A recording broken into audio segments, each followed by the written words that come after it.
প্রিয় দর্শক, তাহলে এবার ছুটি কতদিন হচ্ছে? ১৭ থেকে ২৩, মোট ৭ দিন। প্রিয় দর্শক শ্রোতা, আসসালামু আলাইকুম। গণপ্রজাতন্ত্রী বাংলাদেশ সরকারের জনপ্রশাসন মন্ত্রণালয় আজ ৮ই মার্চ ২০২৬ তারিখে একটি প্রজ্ঞাপন জারি করেছে। উল্লেখিত প্রজ্ঞাপনে বলা হয়েছে যে পূর্ব নির্ধারিত শবে কদর ও ঈদ উল ফিতর উপলক্ষে নির্ধারিত ছুটির মাঝখানে যে ১৮ তারিখ রয়েছে, এই ১৮ তারিখ সাধারণ ছুটির ঘোষণা করা হলো। হ্যাঁ, প্রিয় দর্শক, ঠিকই শুনেছেন।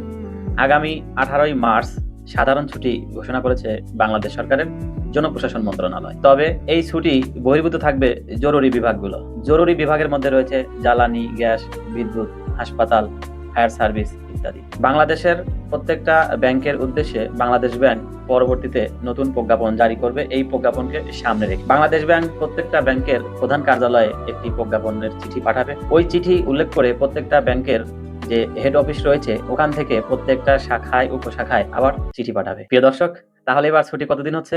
১৭ থেকে ২৩, মোট ৭ দিন, ১ সপ্তাহ। প্রিয় বন্ধুরা, এই ১ সপ্তাহে ঘুরে আসতে পারেন বাংলাদেশের আনাচে কানাচে পড়ে থাকা বিভিন্ন দর্শনীয় স্থানসমূহ থেকে। সেই সাথে উপভোগ করতে থাকুন ঈদ উল ফিতরের আমেজ, আনন্দ, উৎসব। প্রিয় বন্ধুরা, দুঃখজনক হলেও সত্য, বাংলাদেশের প্রতি বছরেই এই ঈদ উল ফিতর ও ঈদ উল আজহায় বহু সংখ্যক লোক রোড অ্যাক্সিডেন্টে মারা যায়। আমরা সেটা কোনোভাবেই কামনা করি না। সবারই ঈদ আনন্দ, উৎসব আনন্দ আমেজে কাটুক, সেই প্রত্যাশা রাখছি। সেই সাথে আমার প্রিয় বন্ধু, প্রিয় বান্ধবী, শ্রদ্ধেয় স্যার, যারা আমাকে সবসময় সাপোর্ট দিয়েছেন লাইক, কমেন্ট ও শেয়ার করে, তাদেরকে জানাই অগ্রিম ঈদ মুবারক।